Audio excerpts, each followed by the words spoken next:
What's up guys? I hope you are doing well. I am Maz. So dear students, आज हम discuss करेंगे class 12 biology का chapter number 3 का part 2, जिसके अंदर हम बात करेंगे मेल रिप्रोडक्टिव सिस्टम के बारे में। इससे पहले हम लोगों ने इस पार्ट का, इस चैप्टर का इंट्रोडक्शन देखा था। उसके अंदर हमने आपका मेल रिप्रोडक्टिव सिस्टम का एक डायग्राम भी देखा था। ठीक है गाइस, ये वाला डायग्राम हम लोगों ने देखा था और इसको डिस्कस किया था। तो हम लोगों ने देखा था कि मेल रिप्रोडक्टिव सिस्टम में कुछ मोस्ट इंपॉर्टेंट चीज़ें होती हैं। अब पेयर ऑफ टेस्टिस होता है और उसके साथ क्या होती है, एसेसरी डक्ट्स होती हैं, ग्लैंड्स होते हैं एंड उसके साथ एक्सटर्नल जेनेटिलिया होती है। तो आज हम इन सबको डिटेल में डिस्कस करेंगे, क्योंकि आपका इससे एक लॉन्ग क्वेश्चन बन जाता है, ऐसा कि हमने पहले ही बताया था। इस डायग्राम को डिस्कस किया था। इसके अंदर हम आज इसका डिटेल से आप समझेंगे इस चीज को। इसके अलावा एक और डायग्राम है, उसको भी समझने की कोशिश करेंगे। उस डायग्राम को भी बनाना है और ये वाला डायग्राम या एक और जो डायग्राम है, उस डायग्राम में से कोई एक आपको तैयार करना है, प्रिपेयर हर हाल में करना है। डायग्राम विद नेम, विद ये जो नॉमेनक्लेचर है, विद नॉमेनक्लेचर, क्योंकि आपका लास्ट ईयर भी और उससे पहले के ईयर में भी डायरेक्ट मेल या फीमेल रिप्रोडक्टिव ऑर्गन का नॉमन डायग्राम, ओनली डायग्राम 4 मार्क्स में पूछ लेता है, 3 मार्क्स में पूछ लेता है विद नॉमेनक्लेचर। ओके गाइज, तो चलिए हम लोगों ने आज हम बात करते हैं टेस्टिस की। टेस्टिस क्या है? तो देखिए गाइज, टेस्टिस आपका जो सिचुएटेड होता है, किसी भी आपका मेल में सिचुएटेड होता है वो आउटसाइड द एब्डोमिनल कैविटी। जो आपका एब्डोमिनल होता है, एब्डोमेन होता है, एब्डोमेन के जो एब्डोमिनल कैविटी होती है उसके बाद में टेस्टिस सिचुएटेड होता है। और उस किसके अंदर होता है? एक पाउच के अंदर। किसके अंदर होता है गाइज? एक जो टेस्टिस होता है वो सिचुएटेड होता है किसके अंदर? एक पाउच के अंदर। उस पाउच को क्या कहते हैं? स्क्रोटेम कहते हैं। क्या कहते हैं गाइज? स्क्रोटेम। ये स्क्रोटेम क्या करता है? हेल्प करता है इसके टेम्परेचर को लो करने में, क्योंकि आपका जो बॉडी का टेम्परेचर है उससे 2 to 2.5 डिग्री सेल्सियस टेम्परेचर इसका लो रहता है। किसका? टेस्टिस का। ये क्यों लो रहता है? क्योंकि अगर ये लो नहीं रहेगा तो आपका क्या कहते हैं, स्पर्मेटोजेनेसिस नहीं हो पाएगी, मतलब स्पर्म जनरेट नहीं हो पाएंगे, स्पर्म बन नहीं पाएंगे। ओके गाइज, तो आपका ये क्वेश्चन पूछ लिया जाता है कि कौन हेल्प करता है स्पर्मेटोजेनेसिस में या कौन टेम्परेचर को कंट्रोल करता है? तो आपका स्क्रोटेम टेम्परेचर को कंट्रोल करते हैं। स्क्रोटेम होते कहाँ है? स्क्रोटेम एक पाउच की तरह होते हैं जिसके अंदर टेस्टिस होता है। ओके गाइस, चलिए अब अगर हम बात करें, आपको दिखाई देते हैं, ये देखिए आप, ये आपका टेस्टिस है और ये ऊपर आपका जो ये है, ये आपका स्क्रोटेम है। ये देख रहे हैं आप, ये आपका जो पाउच है स्क्रोटेम है, इसके अंदर क्या है? ये टेस्टिस है। ओके गाइस, चलिए अब बात करते हैं। अब कोई अगर हम एडल्ट की बात करें तो उसका जो ईच टेस्टिस क्या होता है? 2 टेस्टिस होते हैं, पेयर होती है टेस्टिस की। ईच टेस्टिस क्या होता है? ओवल शेप में होता है। ओवल मतलब एग शेप में होता है। ठीक है गाइस, जिसकी लेंथ क्या होती है? 4 to 5 सेंटीमीटर होती है और जो विड्थ होती है वो क्या होती है? 2 to 3 सेंटीमीटर होती है। ओके गाइस, ये टेस्टिस क्या होते हैं? कवर्ड होते हैं डेंस कवरिंग से। बहुत ही आपकी एक कवरिंग होती है इसके ऊपर। ठीक है, बहुत ही जो आपकी टिपिकल होती है, कॉम्प्लेक्स कवरिंग होती है। और आपका जो ईच टेस्टिस होता है उसके अंदर 250 कंपार्टमेंट्स होते हैं। ईच टेस्टिस के अंदर 250 यानी 250 कंपार्टमेंट्स होते हैं, जिसे टेस्टिकुलर लोब्यूल्स कहते हैं। क्या कहते हैं गाइज? Testicular lobules. इसको भी हम आपको दिखा दे रहे हैं। ये देख रहे हैं टेस्टिस को अगर हमने कट करके देखा तो देखिए ये क्या है? ये सब आपके छोटे छोटे दो, ये सब आपके क्या है? Testicular lobules. दोनों टेस्टिस में कितने रहेंगे? 250 रहेंगे। ओके गाइज, अब क्या करते हैं, जो ईच लोब्यूल क्या करता है? कंटेंस होता है आपका 3 हाईली क्वाइल्ड सेमिनिफेरस ट्यूब्यूल्स के अंदर। जो आपका ईच कंटेंस होता है 3 हाईली क्वाइल्ड सेमिनिफेरस ट्यूब्यूल्स के अंदर कंटेन होता है। क्यों हो? और इसी के अंदर क्या होता है? आपका स्पर्म प्रोड्यूस होता है। इसके अंदर आपका देखिए, ईच लोब्यूल के अंदर 3 हाईली क्वाइल्ड सेमिनिफेरस ट्यूब्यूल्स होते हैं और इन ट्यूब्यूल्स के अंदर क्या होता है? आपका स्पर्म फॉर्मेशन होता है या स्पर्म प्रोड्यूस होता है। ठीक है, ईच सेमिनिफेरस ट्यूब्यूल्स लाइंड एक लाइन में होते हैं और इनके अंदर सेमिनिफेरस ट्यूब्यूल्स के अंदर 2 टाइप्स की सेल पाई जाती हैं। ठीक है, देखिए टेस्टिस किसके अंदर पाया जाता है? स्क्रोटेम में। स्क्रोटेम के अंदर क्या पाया जाता है? आपका 250 कंपार्टमेंट होते हैं, इसे हम टेस्टिकुलर लोबुलस कहते हैं।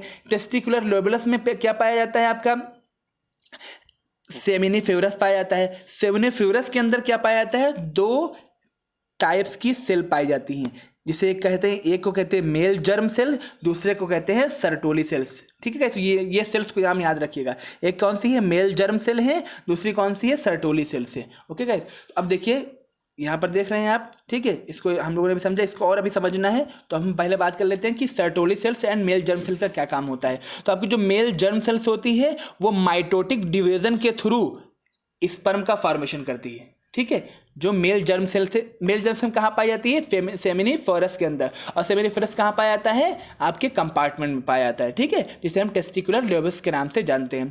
तो आपका जो ये मेल जर्म सेल है ये क्या करती है, माइटोटिक डिवीजन के बाद आपके स्पर्म फॉर्मेशन करती है। अब जो आपकी सर्टोली सेल्स है वो क्या करेगी, तो वो सर्टोली सेल्स इनको क्या करेगी, मेल जर्म सेल्स को न्यूट्रिशन प्रोवाइड करवाएगी। ओके गाइस, अब आपका द रीजन आउटसाइड द आपका सेमिनिफेरस ट्यूब्यूल्स कार्ड, जो आपका सेमिनिफेरस ट्यूबल्स का जो बाहरी रीजन होता है, आउटसाइड रीजन होता है, वो उसके अंदर बहुत थोड़ा सा स्पेस रहता है जिसे हम इंटरस्टियल स्पेस कहते हैं। उसके अंदर आपका स्मॉल ब्लड सेल्स होती हैं, इंटरस्टियल सेल्स होती हैं और लीडिंग सेल्स होती हैं। अब ये लीडिंग सेल्स क्या करती हैं, लीडिंग सेल्स सिंथेसाइज करती हैं और सिक्रेट करती हैं टेस्टिकुलर हार्मोन्स को, जिसे हम किसके नाम से जानते हैं, एंड्रोजन्स के नाम से जानते हैं। एंड्रोजन्स का पहले आप लोगों ने नाम सुना होगा कि इसी के थ्रू जो भी आपका मेल्स होते हैं, जो आपके बॉयज होते हैं, आफ्टर 12 क्या होता है, ये आपके एंड्रोजन्स बनना धीरे धीरे स्टार्ट हो जाते हैं,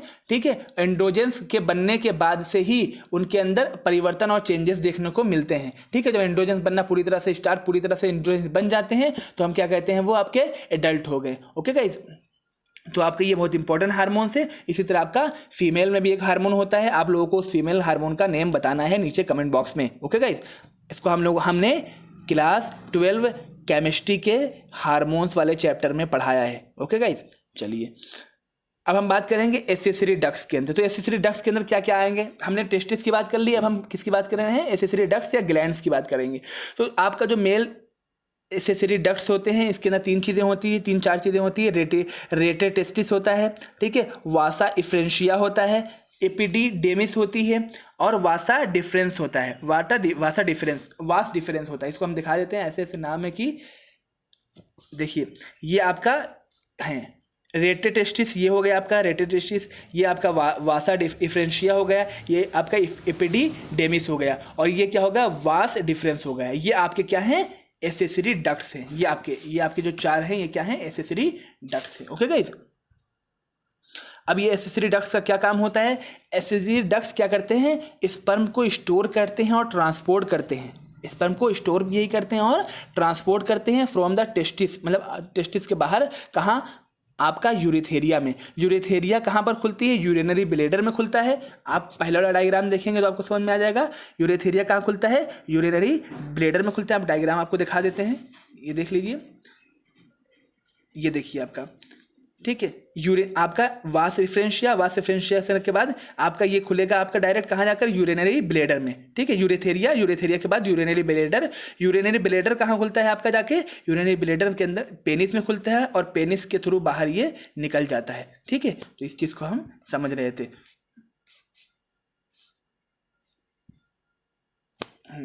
तो आपका ये देखिए, आपका जो ये होता है स्पर्म होता है, स्पर्म से बाहर निकलता है और यूरेथेरिया में जाता है। यूरेथेरिया के थ्रू होता हुआ आपका कहाँ जाता है, यूरिनरी ब्लेडर में जाता है, और यूरिनरी ब्लेडर से पेनिस के थ्रू बाहर निकल जाता है। जो बाहर निकलने का स्थान होता है, जो प्लेस होता है, वो उस प्लेस को हम क्या कहते हैं, यूरेथ्रल म्यूटस कहते हैं। ओके गाइस, चलिए अब हम बात करेंगे पेनिस की। पेनिस क्या होता है, the penis is the male external genitalia होती है। ये आपका स्पेशल सेल से बनी होती है, स्पेशल टेस्ट यानी या कह सकते हैं स्पेशल टिश्यूज से बनी होती हैं, जो हेल्प करते हैं आपका erection of the penis and facilitated insemination, मतलब ये इंसेमिनेशन होने में हेल्प करते हैं। इंसेमिनेशन मतलब आपके जो आपका स्पर्म है उस स्पर्म को बाहर निकलने में हेल्प करते हैं। कब निकलता है, आपका इरेक्शन के बाद पेनिस से आपका इंसेमिनेशन होता है। ओके गाइस, अब उसके बाद जो इसका एंड होता है, एंड ऑफ द पेनिस आपका, ये इसको कहते हैं ग्लांस पेनिस कहते हैं। कवर्ड होता है लूज फोल्ड ऑफ स्किन से, जिसे हम क्या करते हैं, फोर स्किन कहते हैं। इस डायग्राम को भी आप देख सकते हैं यहाँ पर। ये आपका क्या है, ये आपका पेनिस का पार्ट है, ठीक है, ये पेनिस का पार्ट है, और ये आप देख रहे हैं ये आपका ग्लांस पेनिस कहलाता है। ग्लांस पेनिस, इसी को हम फोर स्किन भी कहते हैं। ये देख रहे हैं, फोर स्किन कहते हैं। ओके गाइस, तो ये हमारा पेनिस हो गया। अब हम बात करते हैं लास्ट आपका एसेसरी ग्लैंड्स की। एसेसरी ग्लैंड्स क्या होते हैं? एसेसरी ग्लैंड्स के अंदर चार चीज़ें आती हैं आपके। पेयर्ड सेमिनल वेसल्स, प्रोस्टेट आता है, पेयर्ड बल्बो यूरेथ्रल ग्लैंड्स आते हैं। ओके गाइज, तो ये आपके किसके अंदर आते हैं? एसेसरी ग्लैंड्स के अंदर। ये सारी चीज़ें हम क्या डिस्कस कर रहे हैं? मेल पार्ट्स, आपका मेल सेक्स ऑर्गन डिस्कस कर रहे हैं। ओके गाइज, अब ये इनका काम क्या होता है? इसके से एसेसरी ग्लैंड्स के अंदर से क्या निकलता है? Secretion of these glands constitute the seminal plasma निकलता है, जिसके अंदर क्या होता है? फ्रक्टोज होता है, कैल्शियम होता है और सर्टेन एंजाइम्स होते हैं। और ये क्या करते हैं? ये हेल्प करते हैं आपका लुब्रिकेशन में, पेनिस के लुब्रिकेशन में हेल्प करते हैं। ठीक है, तो ये हमने जो चीज़ें हम यहाँ पर डिस्कस करी थी, मेल आपका यहाँ पर क्या क्या होता है? आपका अ पेयर ऑफ टेस्टिस होता है, एसेसरी डक्ट्स होते हैं, ग्लैंड्स होते हैं एंड एक्सटर्नल जेनेटिलिया होता है। ये सारे पार्ट हम लोगों ने डिटेल में डिस्कस कर लिया। नेक्स्ट पार्ट में हम लोग डिस्कस करेंगे फीमेल रिप्रोडक्टिव ऑर्गन को डिस्कस करेंगे। ओके गाइस, तो आई होप आपको ये चैप्टर समझ में आया होगा। फिर भी अगर कोई कन्फ्यूजन होती है तो आप कमेंट बॉक्स में बता सकते हैं। Thanks for watching.